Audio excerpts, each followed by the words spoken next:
Mayor. Good morning. Here. Yes, we got the technical stuff down here. We are going to start off with some serious business.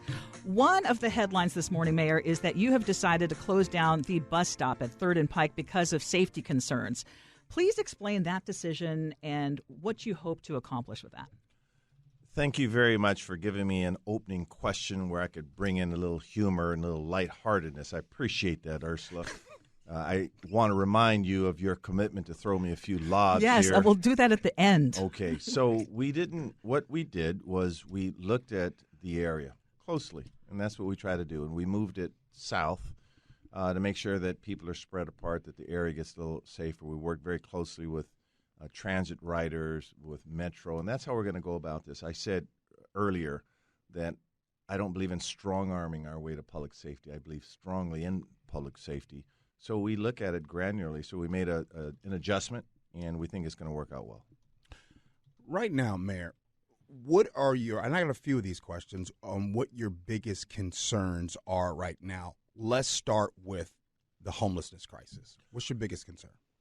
So my biggest concern is I got to start a little global on this. Okay. That when we try to do the work that we're trying to do, which is to house everybody, to get everybody services, to clear our sidewalks and our parks, that I have to make it clear that the Seattle that I love, that we talk to one another and we may disagree on solutions, but don't denigrate the integrity or the intent of my administration, what we're trying to do. That no one is telling us, treat these people in an inhumane way, that we lead with compassion and with love. I know people who are living in these tents.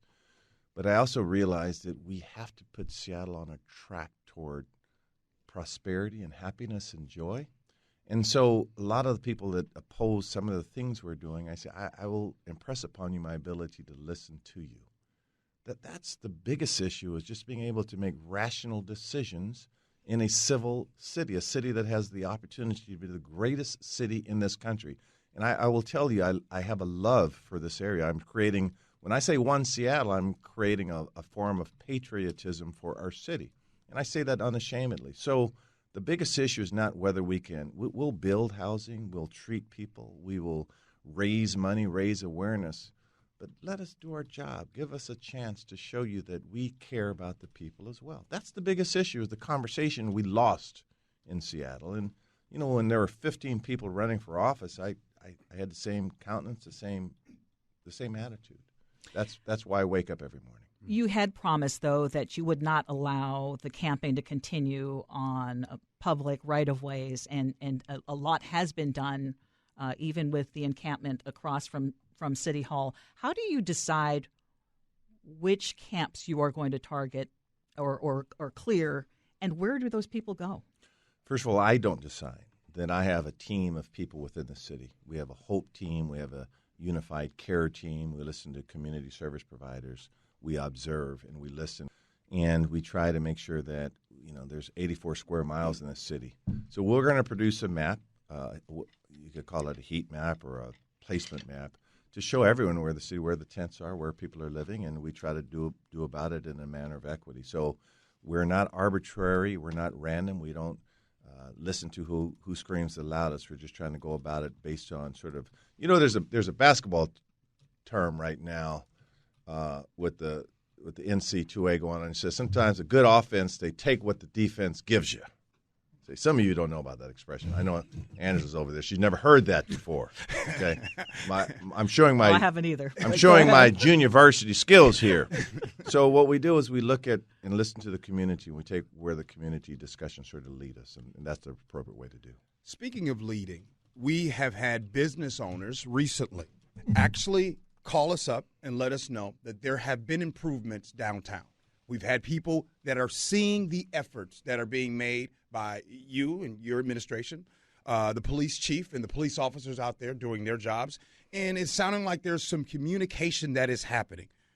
Why is this happening? Why are we automatically, in the beginning of your administration, starting to actually see changes that weren't happening before? What is happening, and what are you doing to make that happen?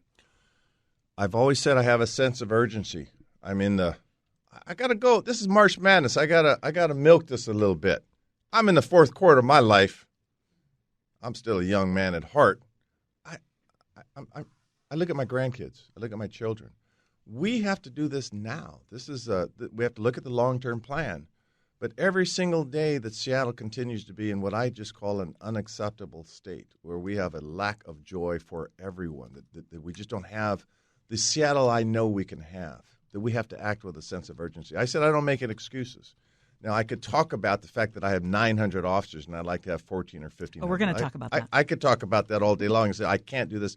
So so my job is to motivate the resources we have, to raise the awareness and to raise resources, raise funds. And so we're doing all of that. But every day we have to wake up and get this done. As my staff knows, I work 7 days a week. I get up early, go to bed late. That's my passion. And this is fun to me when you're doing what I believe is the right thing. Even dealing with people who may oppose some of our direction, I will listen to them and work with them. But the time is now. It's not yesterday or tomorrow. It's now.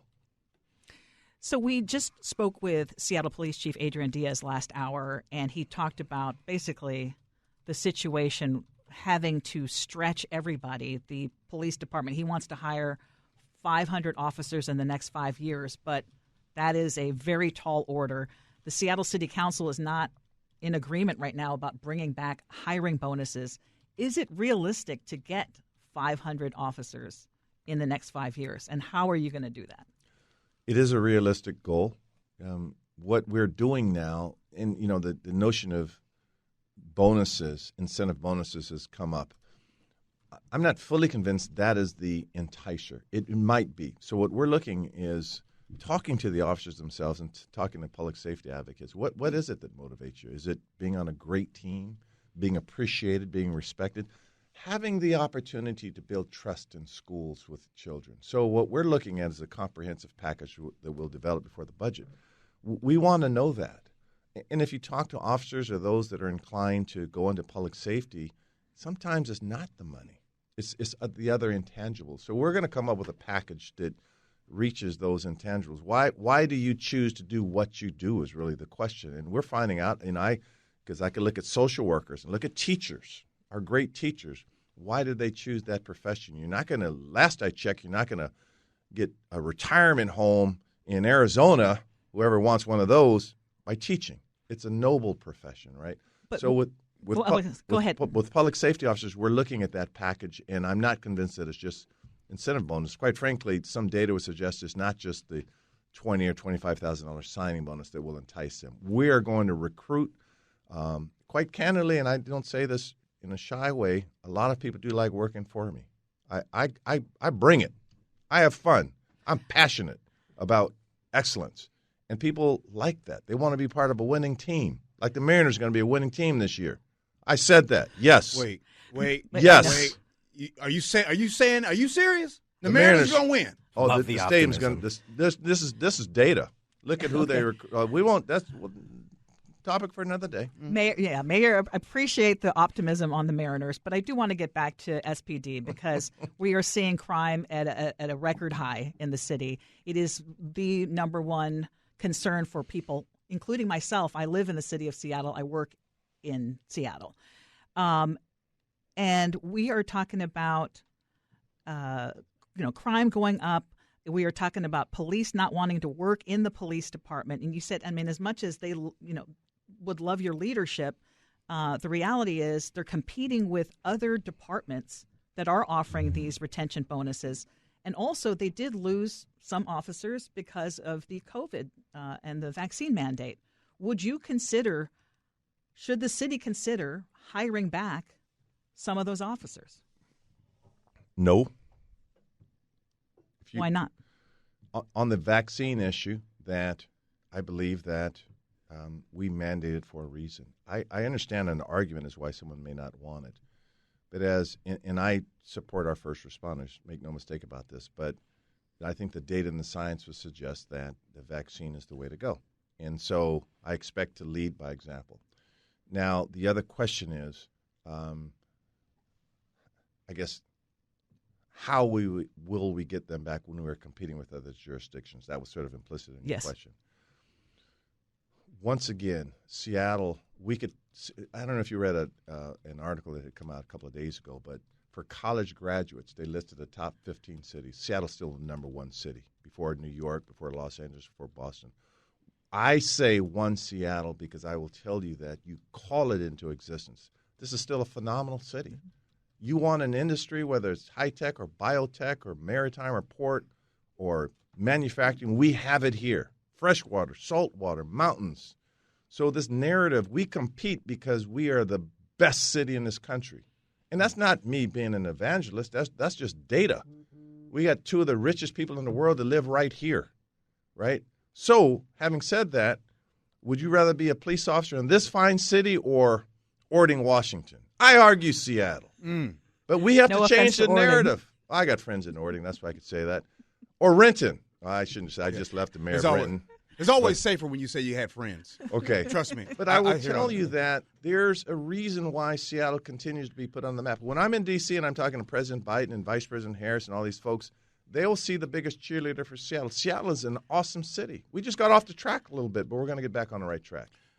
Mayor, and our officers need to understand that, by the way. And I'm going to make this clear, too. I don't beg police officers to come back. I'm not in the begging business. We're giving you an opportunity to protect and serve as that's what you want to do in one of the greatest cities. So one thing, officers, and I say this to my fine officers, there's one thing you have control of. You know what that is? Your own attitude, your own morale. When I walk in an organization and say, well, we got a morale problem, well, that's something you have control over. Every single day you get out to bed, you have the ability to control your own attitude. So I'm not begging officers to come back. I'm inspiring them to come back. Sorry, I know you want to talk, but actually, I just believe that. I just have one other thing just to follow up, and we are going to go a little bit longer with this interview. But one of the things that always gets brought up by police officers is that, and you are supportive, but there have been members of the city council that have openly shared their disdain for law enforcement in the city. And that's how they feel, and that's how they feel a lack of respect. How do you overcome that and the whole defunding police movement? First of all, I have to impress upon them, I hear them. When you see a police officer kneel on the neck of an African-American man for 9 minutes and kill him, and you say, how did that officer survive on a police department?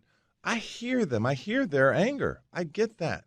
But I'll also tell you that when you see an officer come to the aid of someone during a home intrusion, and you see, I have a person on my detail that received I think it's called the Medal of Valor.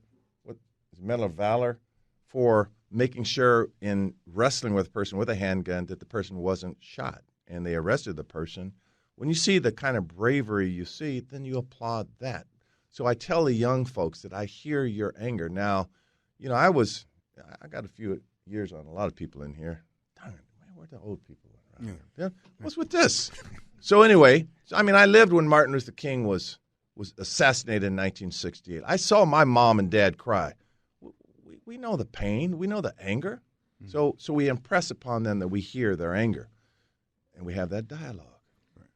Mayor, this is the direction I want to go in. I want to know from you, your feeling, what comes to you, your mind first, when I ask you what you are most proud of so far since you've been in office. What is that something that, as soon as I ask you that question, what's the first thing that comes to your mind about what you are proud of so far in this city? About 12,000 employees, not all of them, but a vast majority of them that will say it is a new day. And I'm not denigrating any mayors before me. I'm not in that business. But I will tell you, maybe coming out of the COVID situation, talking about race and social justice issues, that there's a sense of empowerment and an attitude change that is contagious. And they're saying words like, finally, that we feel like, and that's an emotion, that's not a judgment, we feel like we're now heading in the right direction. That's the most, and then the work, the product, the outcomes, the database-driven decisions that we make come from a sense of, I feel like I'm doing the right thing. I feel empowered to do the right thing. I tell folks every day, as they will attest, if you make a mistake, that's okay. If you make it from the heart with data, you're trying to do the right thing. Now, I may cuss you out, but then I'm going to hug you and tell you how much I love you. Right. And it feels good. The studies are clear that you create passion in a workplace when you give people the ability to create, that artist in everyone. So that's what I'm most proud of, that we have a new conversation in City Hall, and it's going to perpetrate throughout this entire city. Let's go the opposite of that. Oh, yeah, let's do that, Gee, after that great speech I just gave. Yes, let's just go there. I mean, I can't give you all softballs. Okay. I didn't tell me when the softballs are coming. That was a softball. Okay. I was able to let you stand on the mountaintop and preach. But this one isn't even that. This is what has proved for you since you've been in office, what has proved to be tougher to tackle than you anticipated coming into office? Sometimes finding the right people. I'll give you a good example. Okay. I'm looking for a superintendent of parks. Pays well. We have, 32 rec centers, hundreds and hundreds of play fields, 8 indoor swimming pools, 4 golf courses. I want to convert all of these great centers into learning centers, safety centers, empowerment centers, counseling centers, job centers. I can't find that person. I'm looking for that person. I'm looking, and we're going to find that person. I can say the same thing about transportation. I'm looking for my superstars. Oh, that music's hitting me right there. I know. You feel that, Angela? As long as we're feeling the music right now, I want to talk about some ideas that we were bouncing around about how to bring back people. We're using the show. I've been back downtown a bunch of times. I've seen the improvements. I'm trying to support the businesses down there. And there are people who say, I'm not stepping foot down there. What about some of these ideas, like bringing free parking for maybe even a couple of weekends just to get people back? Or how about the idea of welcome back to Seattle money? We're borrowing it from another. It was another town that did Tenino, Washington. Tenino, Washington did this, where you could have city-funded vouchers. We support businesses downtown, and we're just focusing downtown right now. But I mean, this could work in other neighborhoods where we get people back. I love it all. Parking holidays. We could look Yes. at even if we could legally do some tax-free or the taxes that the city can impose waivers temporarily. We got a think tank going right now. I love open space. The new downtown is going to be new downtown. Are we talking about more artists? Are we talking about bringing in people to sing? Are we talking about creating places for our artists to show their wares? Quite frankly, we know that a lot of the brick-and-mortar institutions are having a hard time competing in an e-commerce world. So now we redefine what this downtown looks like. That's why we do things like move bus stops. That's why we look at how we prevent crime through environmental design. So all of those policies and all of those structures, that's in play right now. We're having those discussions. I've only had 9-10 weeks, but I got 4 years in this term, and I will tell you that the new downtown is going to be awesome. Remember, we got about $4 or $5 billion in a waterfront project that we're going to see pay off in dividends here. We have an opportunity to tie the waterfront into the downtown. Bring it. Mayor, before you go, I don't know if there's a question that we missed that you wanted us to ask and that you wanted to answer. If there's something that you want to say before you get ready to leave, this is your opportunity to do that right now, sir. Finally, a softball. So I will tell you, if look at my track record from taking Garfield High School's defeated, never won a game as a freshman into the first time in their history of being undefeated. I was a captain of that team. When you look at the University of Washington, it hadn't been a Rose Bowl forever. And they recruited a little old kid out of Garfield. Rose Bowl, I led the game in tackles my sophomore year. I bring this energy, baby. That's what I do. We're going to put Seattle on the map once again. So when I say I do this energy that I have, born with it, baby.